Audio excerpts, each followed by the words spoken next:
Welcome back to another quick guide. Today I'll teach you how to set a ringtone for a specific person on iPhone. You can personalize your iPhone by assigning a unique ringtone to a specific contact.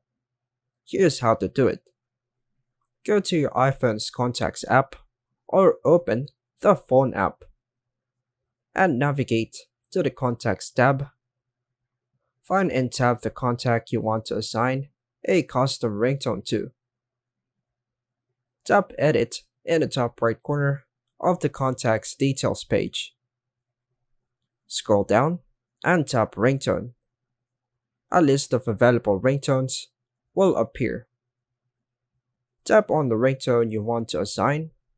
You can also preview it by tapping it once. Tap Done in the ringtone selection screen. Tap Done again in the Contacts Edit screen to save the changes. Now, when the selected contact calls or texts you, the custom ringtone or text tone will play. And that's all for now, folks. Thanks for watching.